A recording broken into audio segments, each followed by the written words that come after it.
L'idée, c'était d'illustrer en texte et images, c'est-à-dire avec au moins 200 vues, 200 images, le texte de Jean-Pierre Spillemont, qui a été édité en 1986 à l'occasion du bicentenaire de la première ascension du Mont Blanc, et de faire, selon les textes et images des éditions Guérin, de coller au texte au maximum. Et la grande difficulté, c'était de recréer l'ambiance du XVIIIe et début XIXe siècle, c'est-à-dire uniquement avec des gravures d'époque, que j'ai trouvées essentiellement au musée alpin. On en trouve aussi, bien sûr, au Fond Paul Paillot à Annecy, à Genève auprès des musées en ce qui concerne Saussure.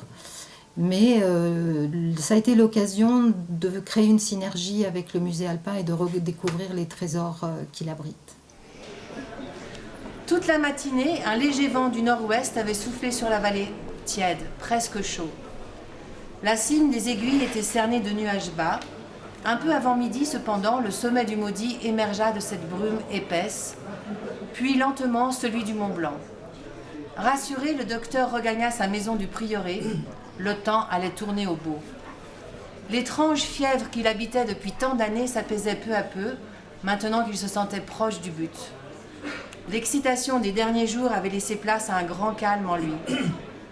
Comme s'il avait eu besoin de préserver toutes ses forces et toute sa volonté, il pouvait réussir. Il le savait. Une certitude paisible. La longue fréquentation des disciplines scientifiques, si elle n'avait en rien affaibli sa passion, lui avait enseigné la rigueur, tout comme la montagne lui avait appris la patience. Il ouvrit la porte de son cabinet, vérifia l'état de son matériel et s'approcha de la fenêtre. Quelques nuages s'accrochaient encore à la cime des Aiguilles. Le vent s'était mis à souffler plus fort. De grands pans de bleu s'ouvraient ici et là, laissant filtrer une lumière qu'il connaissait bien, qu'il aimait. Il sourit. De l'autre côté de l'Arve, au Pèlerin, dans la ferme paternelle, Jacques Balmat s'affairait aux derniers préparatifs. Le temps ? Il sait maintenant qu'il sera beau. Il a appris à le connaître, à déjouer ses pièges aussi parfois.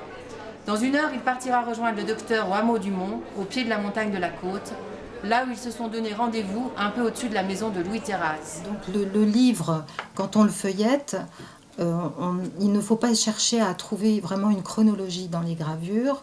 On a voulu planter le décor de l'action, et si on lit des extraits du livre, on trouve par exemple en même temps à l'exposition qui se trouve en ce moment au musée, une gravure de François Jalabert qui date de 1767, c'est-à-dire 20 ans avant la première ascension au Mont Blanc, et qui montre la vallée dans un sens et dans l'autre avec une minutie incroyable, une modernité sans faille.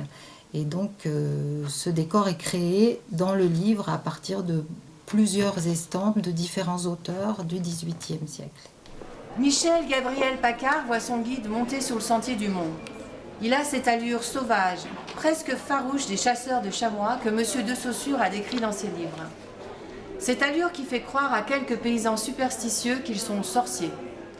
Un peu plus grand que la moyenne des hommes de la vallée, le visage brun, déjà marqué par l'air, le soleil, le vent, Balmat fait teinter sur les pierres la pointe ferrée de son bâton à glace.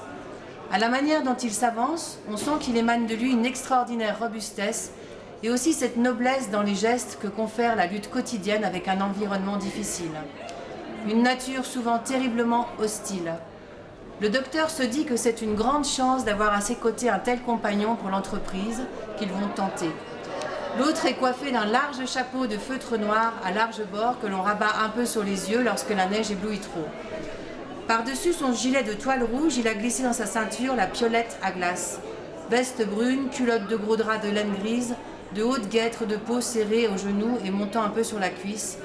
Souliers armés de pointe, il s'arrête à 3 pas de Michel Paccard, pose lui aussi son sac à côté du bachal, serre la main tendue du médecin et répond à son sourire, et levant la tête vers le glacier, « Il n'y a rien à craindre du temps, docteur. Le temps, c'est sûr qu'à partir de maintenant, il faut que ce soit leur allié. » Ensuite, il a fallu recréer l'ambiance pour montrer les personnages. Et évidemment, on n'a pas énormément de portraits de Jacques Balmat. Il en existe plusieurs qui sont assez connus. Et pour ceci, j'ai un peu triché, on va dire, en montrant une gravure qui fait la couverture du livre d'ailleurs, qui est d'un certain Édouard Pingret et qui montre un chasseur de chamois. Mais on dirait que Jean-Pierre Spillemont, en décrivant Jacques Balmat vu par le docteur Paccard, on a l'impression qu'il avait cette gravure sous les yeux, ce qui n'était pas le cas, mais ça tombait très très bien. En cette année 1786, Marc Théodore Bourrit avait 47 ans, Horace Bénédicte de Saussure 46, le docteur Paccard 29 et Jacques Balmat 24. Marc Théodore Bourrit, peintre sur émail et chantre à la cathédrale de Genève, nourrissait un enthousiasme et une ferveur presque mystique pour le Mont Blanc. Dans sa description des glacières, glaciers et amas de glace du duché de Savoie paru en 1773, et que tout honnête voyageur se devait d'avoir lu, il évoquait en ces termes la taupinière blanche. Jusqu'à ce jour, on ne croit pas qu'aucun être y soit jamais parvenu, et l'on est étonné qu'on n'ait pas tout tenté pour cela. Horace Bénédicte de Saussure, professeur de philosophie à l'Académie de Genève, féru de sciences de la nature, s'était lui aussi passionné pour la vallée et pour ses habitants. D'une manière sans doute moins lyrique que Bourrit, mais plus méthodique, plus profonde. Dès son premier voyage en 1760, il avait éprouvé pour la montagne cette sorte de vénération active qui accompagne toujours la soif de connaître. Une approche faite à la fois de respect, de modestie, d'admiration, d'amour, de rigoureuse démarche pour mieux voir ce que vit derrière les apparences. 20 ans après l'expédition de Ouidam aux glacières, et alors qu'il avait lui-même que 19 ans, de Saussure avait fait publier dans les 3 paroisses de la vallée, les Ouches, le Prieuré et Argentière, qu'il offrirait une forte récompense à qui trouverait une route praticable pour parvenir à la cime du Mont Blanc. Quelques-uns depuis lors avaient tenté l'aventure, sans résultat. Donc à l'époque, en même temps et précédemment l'ascension du Mont Blanc, la première, il y avait beaucoup de célébrités qui venaient visiter la vallée depuis déjà pas mal d'années, dont plusieurs peintres, et en particulier un peintre qui s'appelle Bourrit et dont on retrouve plusieurs vues de la mer de glace et de différents points de la vallée, des glaciers de la vallée, qui se trouvent dans un livre de Horace Bénédicte de Saussure et qu'on peut retrouver aussi dans l'exposition du musée. Et ce peintre, il est décrit avec assez de détails par Jean-Pierre Spillemont parce qu'il a eu un rôle très important dans le déroulement de l'ascension au Mont Blanc, des essais, des tentatives qui ont été menées. Il rêvait d'y aller et ensuite il a un peu dressé les héros de cette ascension les uns contre les autres. Ils ont longé le torrent qui sourd du glacier de Tacona, monté dans le vallon, franchi le mauvais pas et les corniches.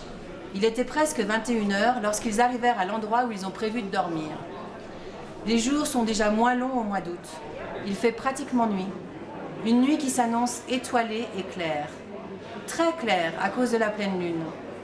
En contrebas, on aperçoit les moutonnements du glacier puis la jonction.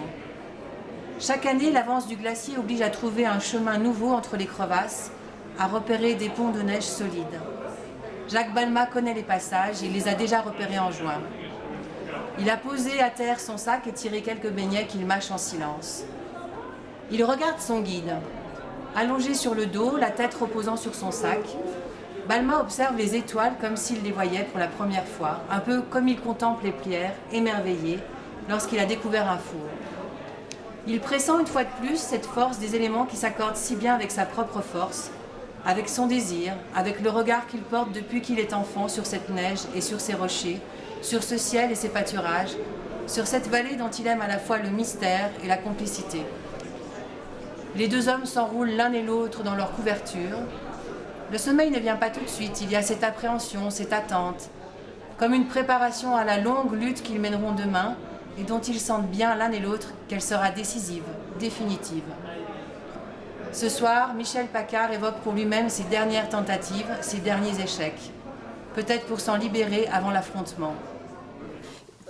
Une des parties les plus difficiles à illustrer dans ce récit, en fait, c'est assez long, c'est l'ascension proprement dite, parce que bien sûr, il n'avait pas d'appareil photo, les peintres non plus n'allaient pas si haut en altitude. À un moment, Jean-Pierre Spillemont décrit longuement leur nuit passée avant l'assaut final, et je me suis dit que pour illustrer ça, il fallait prendre du recul. Et c'est pour ça que j'ai placé une vue du pont Saint-Martin à Sallanches, de nuit avec la lune. Et il y a plusieurs déclinaisons de ce pont Saint-Martin dans l'exposition du musée d'ailleurs. Et on peut les imaginer vus de la vallée tout en bas, comme deux petits points sous la lune, près du Mont Blanc. C'était la seule façon que j'avais d'évoquer cette nuit incroyable. Jacques Balmat, en fait, la vie de Jacques Balmat est évoquée à travers ce livre jusqu'à sa mort. Après l'ascension au Mont Blanc, il a fait le guide, mais surtout, il avait une obsession. Il était cristallier au départ et il s'est mis à chercher de l'or. Il avait la fièvre de l'or. Il est parti vers Sixte faire à cheval, au Mont Ruan, avec un chasseur de Valorcine, et il a disparu en 1834.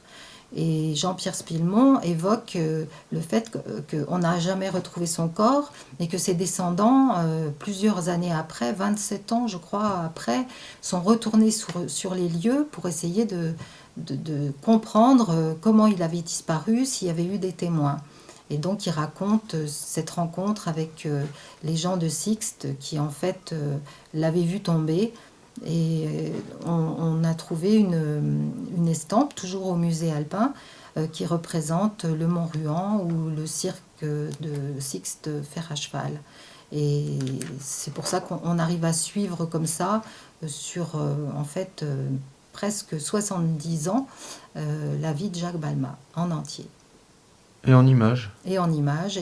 Et le grand mystère, c'est qu'on ne sait toujours pas, on n'a jamais retrouvé son corps.